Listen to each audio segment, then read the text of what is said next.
Kita kasih aplaus buat beliau Bapak Dr. Nur Hidayat Sardini SOS SHMSI. Panitia, udah dapat materi saya? Oke, mengikuti saja ya. Assalamualaikum warahmatullahi wabarakatuh. Selamat sore, salam sejahtera buat Bapak dan Ibu sekalian. Shalom, Om Swastiastu, Namo Buddhaya, salam kebajikan. Terima kasih untuk Bu Ika moderator yang saya hormati dan sangat saya banggakan Pak Ketua, para anggota dan sekretaris KPU Kabupaten Pemalang yang lengkap hadir pada kesempatan kali ini. Bapak Ibu semua yang saya hormati, Pilkada Kabupaten Pemalang ini bersyukurlah kita karena telah berlangsung secara lancar, kondusif. Hari pemungutan dan penghitungan suara pun sudah digelar pada Rabu 27 November 2024. Digambarkan bahwa hari H adalah hari yang penuh optimistis pada satu sisi, tetapi juga mengandung juga pesimistis pada sisi yang lain. Oleh karena dua sebab, pertama, kondisi yang melingkupi terhadap pilkada kali ini tidak mudah. Saya memandang pilkada kali ini adalah pilkada yang terlalu berat bebannya. Oleh karena mentalitas masyarakat masih berekor mentalitasnya pada dua jenis pemilu besar, ialah Pileg dan Pilpres. Dan yang kedua akhirnya, karena beban besar itu tadi berkonsekuensi pada begitu banyak hal. Tadi sudah dijelaskan tentang partisipasi yang alih-alih meningkat tetapi justru menghunjam menurun.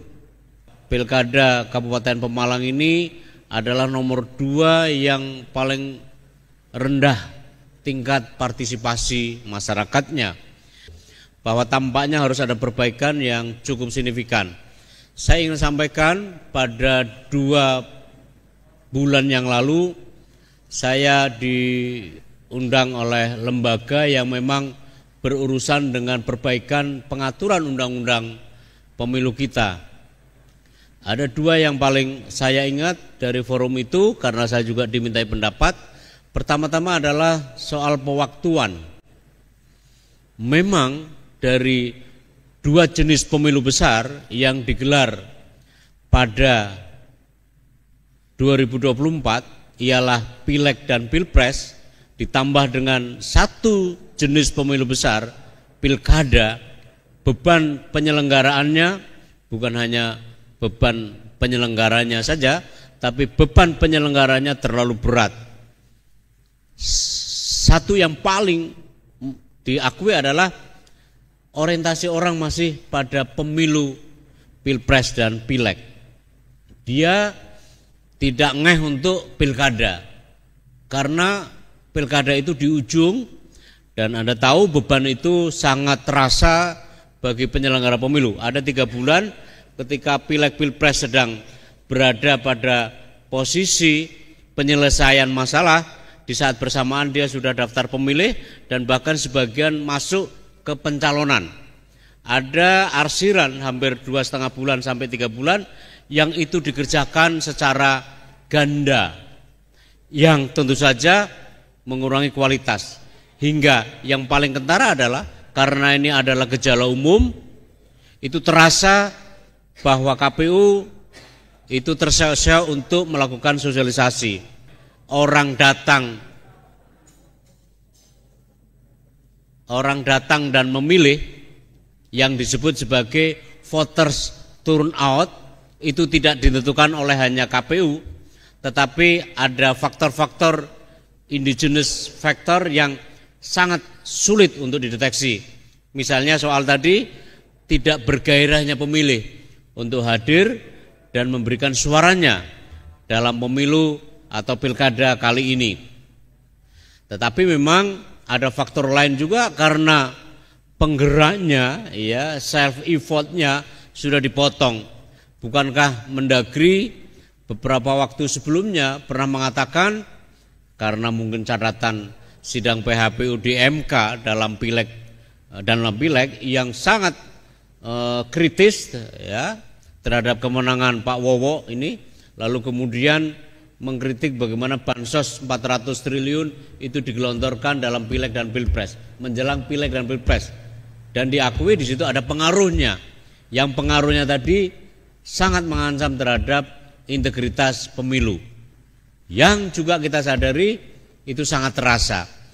Soal pewaktuan pada akhirnya memang tidak akan ada lagi, karena dicoba supaya pemilu itu, apalagi 3 pemilu besar, pileg, pilpres, dan pilkada, diselenggarakan dalam 1 tahun.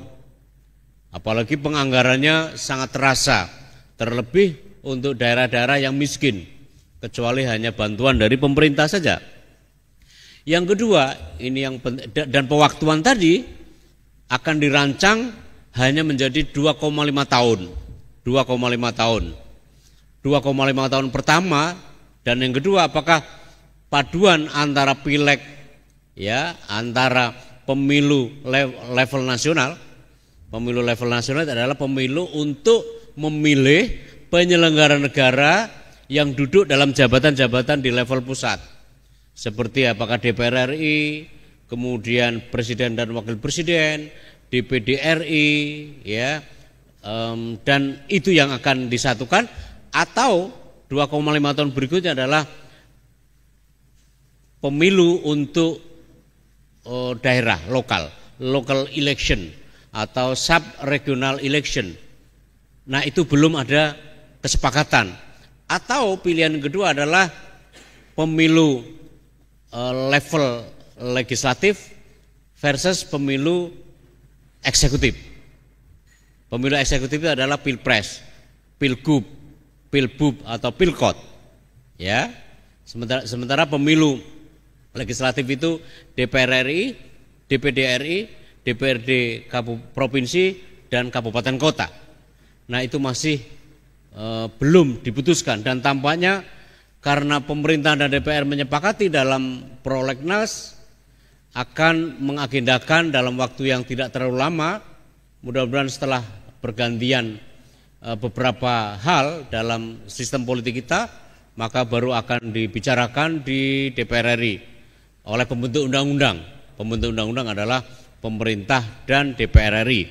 Nah, yang kedua, ini dia yang penting, pada akhirnya akan berkonsekuensi terhadap apakah ya penyelenggara pemilu, terutama di level kabupaten kota, baik KPU maupun Bawaslu, akan di ad hoc-kan dan menunggu panggilan pada saat menjelang pemilu. Oleh karena kalau mempertahankan 5 tahun, ya kan, sebagian anggota DPR ini juga sudah terungkap, itu juga akan menekan terhadap anggaran negara. Kalau 5 tahun dalam kondisi 2,5 tahun, itu yang jadi pikiran. Apalagi hari-hari ini sedang ada pemangkasan anggaran dalam balut efisiensi, maka kemudian akan memperoleh dukungan. Kalau karena itu ada plus minusnya. Plusnya adalah karena kemudian hemat anggaran tadi, tapi minusnya keterjagaan siklus penyelenggaraan pemilu patut untuk kita pertimbangkan. Oleh karena ternyata untuk merekrut itu juga mudah. Apalagi tadi disentil akan banyak pengangguran yang tercipta. Jumlahnya banyak. Penyelenggara pemilu pada hari H itu ada 2,7 juta orang. Kalau dipangkas semua repot. Dan orang pintar kalau tidak punya kerjaan akan punya potensi masalah. Orang pintar nggak punya mainan agak repot, gitu ya. Pengangguran terdidik akan repot. Dan itu kadang-kadang penyelenggara pemilu itu punya fungsi ekstensi sosial yang menampung pengangguran tadi itu, kasarnya, walaupun kita tidak berani untuk mengatakan seluruhnya. Dan jangan lupa, kembali kepada anggaran tadi, 64% anggaran pemilu kita dialokasikan untuk penyelenggara pemilunya, ad hoc maupun permanen, 64%, sehingga besar sekali Saya memimpikan seperti yang saya lihat di Ekuador, pemilu itu ringkes banget, ya. Jadi TPS-nya tidak perlu bikin TPS secara khusus, tetapi menginduk pada fasilitas umum dan lebih banyak pada sekolah, gitu ya. Saya datang di sekitar ibu kota Quito yang agak jauh, yang datang itu, ya, orang datang membawa KTP, lalu petugas TPS-nya yang disebut TPS sebenarnya cuma panjang saja deretan, dan di situ sekolah, di depan sekolah, kelas masing-masing ada satu-satu tapi panjang banget, ya, panjang banget. Lalu pemilih datang lalu menghadap kepada petugas menunjukkan KTP. Oleh KTP nanti akan dilihat nomor NIK-nya, lalu akan dikasih struk. Struk itu kemudian akan dimintakan kepada penjaga gudang untuk kemudian diganti dengan surat suara.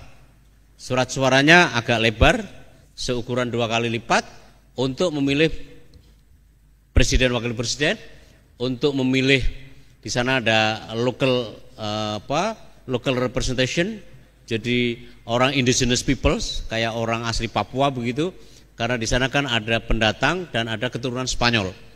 Yang keturunan Spanyol itu duduk sepertiga di antaranya. Legislatif itu adalah orang-orang lokal, OAP, orang asli Papua kalau istilah di kita di Papua. Karena itu afirmasi terhadap indigenous peoples, masyarakat pribumi. Dan di sana kalau tidak memilih, karena memilih di sana sebagai kewajiban, obligatori, bukan voluntary seperti kita. Dan kemudian orang mencoblosnya menghadap sana saja, bilik suaranya sangat sederhana, terbuat dari kain. Yang penting tidak pada saat di belakang. Standar internasional mengatakan pemilu tidak boleh pemilih dibelakangi oleh pemilih, karena dia akan tahu asas luber dan jurdil, itu tidak dimungkinkan. Begitu pemilih datang, gitu ya, mencoblos, akan langsung dipindai melalui alat yang pindaiannya tadi langsung ke server nasional. Jangan lupa yang menjaga TPS itu bukan polisi. Di suatu waktu polisi melakukan demonstrasi menuntut gaji. Rakyat Ekuador marah lalu menghajar mereka. Konstitusi tidak boleh polisi, dan dijaga oleh tentara. Tentara di sana kredibel sekali, dihormati sehormat-hormatnya oleh rakyat Ekuador. Mudah-mudahan itu jadi pelajaran di sini, Parcok ya, yang terlalu banyak harus membantu lebih banyak. Nah, akhirnya pemilu di sana sebagai quadru powers, ya, kekuatan keempat. Jadi kalau kita mengenal legislatif, eksekutif, yudikatif, di sana satu lagi yang namanya quadru electoriu, ya, bahasa lokal, karena itu ada bau bahasa Spanyol, karena mereka pernah dijajah oleh Spanyol. Kebanyakan negara Amerika Latin pernah dijajah oleh Spanyol. Lalu kemudian pemilu jadi efisien. Karena pemilu efisien tidak perlu yang lain-lain. Saya kira kita harus mengarah ke sana, supaya kita dengan perkecualian pertimbangan fungsi ekstensi lembaga-lembaga negara sebagai penampung orang-orang pintar, maka kemudian memang harus ke sana. Kalau tidak, kita akan selalu ketinggalan. Dan jangan lupa, karena sebagai fourth state, kekuatan keempat demokrasi, ketua KPU itu duduknya setara dengan presiden. Bahkan ajudannya mayor jenderal. Ya, suatu waktu ketika saya pulang dan teman-teman dari sana, saya bilang sama almarhum Pak HKM Husni Kamil Malik, itu dia senang kalau andai kata itu diterapkan di Indonesia. Tapi beliau keburu wafat. Nah, Bapak Ibu semua yang saya hormati, itulah kenapa kita harus terus maju. Karena dua hal tadi, pewaktuannya harus kita perbaiki dan format penyelenggarannya juga diperbaiki. Rumornya bahwa ini sedang terjadi proses tarik ulur. Apakah mempertahankan KPU dan Bawaslu sampai ke kabupaten kota atau di ad hoc-kan. Nah, bagaimana keadaan ini nanti tunggu saja pembicaraannya. Kedatipun resminya belum diumumkan kapan akan ada pembahasan RUU baru Undang-Undang 7 2017. Nah, berdasarkan bisa dilihat di layar monitor, disesuaikan berdasarkan hasil rekap perolehan suara oleh KPU Pemalang melalui berita acara yang sudah Bapak Ibu semua, maka paslon peroleh suara terbanyak adalah paslon nomor 3. Paslon nomor urut 1 sempat mengajukan PHPU tetapi di NO-kan oleh MK pada 6 Desember 2024 dan akhirnya pemerintah Kabupaten Pemalang seperti yang saya baca dari berita itu mengambil inisiasi yang bagus menurut saya untuk mengintegrasikan kembali kelompok petahana dan kelompok pendukung yang sempat berbeda karena pemilu biasa berbeda. Dan yang kedua saya ingin sampaikan tentang demografi elektoral Pilkada 2024 di Pemalang. Data KPU suara sah 93%, menurut saya itu sangat tinggi. Suara tidak sah 6,6%, lebih tinggi kalau salah, lebih rendah dibandingkan dengan di level provinsi, karena level provinsi jauh lebih runyam menurut saya. Pemilu yang menggunakan hak pilih 58%, sesuatu yang buat saya itu biasa saja, artinya bahwa itu masih dalam batas yang toleransi. Voters turnout, lalu golput sebesar 41,53%. Tadi di makalah Pak Unggul dan Pak Farhan sempat disebut ada golput teknis dan non teknis. Tampaknya saya meyakini bahwa golput, ya kalau kita sepakat dengan istilah ini, itu lebih pada non teknis. Artinya self effort dari masing-masing pemilih dengan sejumlah alasan belum memungkinkan untuk lebih tinggi. Ya, kendati pun Bapak Ibu semua, saya tidak melihat, tentu ini harus diperiksa oleh Bawaslu, bahwa rendahnya atau angkanya yang segitu-gitu tidak bagian dari malapraktek pemilu atau pilkada. Pada tabel ketiga, sebaran perolehan suara dari 11 dari 14 kecamatan di Pemalang, paslon nomor 3 itu memenangkan kompetisi, sedangkan 4 kecamatan dimenangkan oleh paslon petahana nomor 2 yang juga ya petahana tadi itu. Lalu sama juga dengan pilkada di 9 kabupaten kota di Jawa Tengah yang cenderung meningkat dari pilkada ke pilkada, petahana kalah perolehan suaranya. Tentu ini enggak seberapa persen, tetapi trennya meningkat. 9 kabupaten di Jawa Tengah di pilkada 2024 angka perolehannya dikalahkan oleh challenge, ya, pendatang baru atau lawan dari petahana atau incumbent. Nah, mayoritas, ya, selain Pemalang juga adalah Purbalingga. Ini tokoh dedengkot PDIP sebenarnya karena ayahandanya juga adalah PDIP. Kemudian Kebumen, Gerobokan, Kudus, Temanggung, Kendal. Kendatipun Kendal petahana wakilnya Diko, Kota Magelang dan Surakarta. Surakarta tentu bisa kita perpanjang kisahnya karena di situ ada faktor dinamika, faktor eksternal dalam relasi antara kelompok Megawati dan kelompok Jokowi, tentu saja itu ada pengaruhnya. Di level Pilgub 2024 juga tren kekalahan petahana sebagaimana kita bisa sebut di Sumatera Utara, kemudian Bengkulu, Lampung, Kalimantan Timur dan NTB. Petahana tersungkur. Bapak Ibu semua tahu bahwa lazim jika pilkada harus dimenangkan oleh petahana, lazimnya begitu. Kenapa? Karena mereka memiliki kesempatan kampanye 5 tahun secara gratis, ya, free campaign 5 tahun dalam masa jabatannya. Nah, juga karena kapasitas dari petahana yang memiliki kesempatan untuk memobilisasi sumber daya politik yang dia miliki ataupun modal sosial yang melekat kepadanya. Tentu saja konotasinya tidak boleh penyalahgunaan jabatan kewenangan, abusing of power. Tetapi mereka sebenarnya memiliki hak-hak istimewa dalam pemilu istilah lazim dalam kasanah pemilu disebut sebagai electoral privilege, yang tampaknya itu tidak dipihaki atau tidak memihak atau memang dengan alasan lain tidak mau berpihak kepada electoral privilege. Tentu jawabannya harus case by case ya. Nah, Bapak Ibu semua yang saya hormati, di akhirnya kenapa petahana gagal sebagaimana saya identifikasi di dalam tabel nomor 4, mudah-mudahan akan menjadi pengkaya pemahaman kita untuk memahami pilkada di Jawa Tengah khususnya. Nah, secara teoritis saya ingin menekankan tentang petahana kenapa gagal. Secara teoritis petahana gagal memperoleh dukungan mayoritas itu oleh latar belakang satu atau kumulasi dari belit persoalan yang akan saya sebut. Pertama, tentu saja perlu dicek ketersendatan mesin partai pendukung.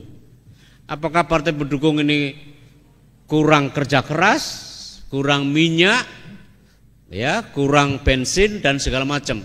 Kalau kita periksa dalam tabel di atas, sebenarnya partai-partai yang mendukung terhadap petahana juga bukan partai-partai kelas kaleng-kaleng, tetapi adalah bahkan pemenang pemilu di Jawa Tengah sejak tahun 99, tapi bisa tersungkur juga. Tetapi pada saat bersamaan dia juga di daerah lain memenangkan, mengalahkan petahana. Yang namanya politik selalu bergeser. Bukankah politik itu sesungguhnya coba bergesernya kita di tempat duduk saja. Yang kedua, resistensi atau bahkan rejeksi personalitas politik dari petahana. Kadang-kadang petahana itu juga memperoleh rejeksi, resistensi, bahkan rejeksi oleh karena banyak sebab. Sebab karena guyonannya, sebab karena pandangannya. Tetapi saya juga ingin ingatkan masyarakat kita pada bagian besarnya, wajah-wajah besarnya itu masih sangat bisa diyakinkan. Bagaimana mungkin misalnya di Kota Semarang yang non muslim perempuan double afirmasi harusnya itu malah memenangkan pilkada, pilkot. Itu kan persoalan yang menarik sebenarnya. Karena kata orang bahwa politisasi identitas yang memang pilkada kali ini tidak laku, ternyata juga sudah diikuti dengan sangat baik oleh masyarakat pemilih di Semarang. Yang ketiga, barangkali kurang cakap dalam memanfaatkan sumber daya politik, inkompetensi terhadap soal itu, kurang silaturahmi, kurang turba dan seterusnya. Yang keempat, ini dia yang menjadi masalah, gagal merawat kepercayaan dan ekspektasi rakyat pemilihnya semasa mereka menjabat. Boleh jadi begitu. Yang kelima, mana tahu Bapak Ibu semua nanti akan mencalonkan diri dalam pilkada entah kapannya, maka itu menjadi pertimbangan. Saya berharap dari orang satu, dua, bahkan sebagian besar di antara yang hadir di sini untuk masyarakat Pemalang bolehlah nanti mencalonkan diri sebagai bupati atau wakil bupati. Orang baik seperti Bapak Ibu semua harus mengambil alih kekuasaan melalui cara yang benar tentu saja. Saya tidak menyangka dan jauh dari kesan itu selama mengikuti proses maupun diskusi serta mempelajari data bahwa adanya pelanggaran TSM misalnya, bahwa ini adalah umum di tempat lain sangat boleh jadi. Tetapi dalam praktek pilkada di Kabupaten Pemalang saya tidak memperoleh masalah seperti itu. Bapak Ibu semua, tentu saja kita berharap jika ada Bawaslu bisa menyampaikan laporan atau penilaiannya. Yang ingin saya juga tekankan bahwa artis juga tidak banyak memengaruhi mobilisasi orang untuk datang ke TPS. Buktinya kalah, gitu ya. Artinya sebenarnya masyarakat Pemalang itu tidak gampang untuk dipengaruhi hanya gara-gara popularitas. Itu artinya kematangan dalam berdemokrasi masyarakat Pemalang. Saya juga sebenarnya secara teoritis tidak terlalu risau kalau pemilih itu rendah dalam pengertian ambang batas. Kalau buat saya tidak ada masalah dengan capaian KPU dalam kaitan dengan itu. meskipun KPU Provinsi dan KPU RI itu menjadikan sebagai tolok ukur, dan bahkan pemerintah itu juga menjadikan itu sebagai tolok ukur. Buat saya, coba Anda periksa hasil Pilpres Amerika yang tahun 2024 juga berapa. Saya hadir di Pilpres tahun 2016 di Amerika bersama KPU, Bawaslu, DKPP, mereka itu cuma 52-53, tapi nggak masalah. Dan itu menunjukkan bahwa memang demokrasi ya begitu. Jadi Bapak Ibu semua, kalau ingin saya membela kepada KPU yang mencapai hanya segitu-gitu angka, tidak usah terlalu risau. Karena secara teoritis dan perbandingannya di negara maju sekalipun itu tidak pernah diperdebatkan. Malah saya curiga kalau mendekati 90, 91, 92 hingga 98 itu hanya terjadi di Korea Utara. Pemilu di Korea Utara itu adalah pemilu untuk mencacah loyalitas rakyat pemilih, apakah masih loyal terhadap rezim atau sebaliknya, dan akan diketahui mereka dan esoknya akan ditangkap. Pilkada kali ini berjalan secara aman, lancar, kendati pun ada catatan-catatan yang tentu saja catatannya harus terus kita rekap, kita identifikasi dan dicari penyebabnya. Terima kasih, mohon maaf jika ada hal yang kurang berkenan. Terima kasih. Wassalamualaikum warahmatullahi wabarakatuh.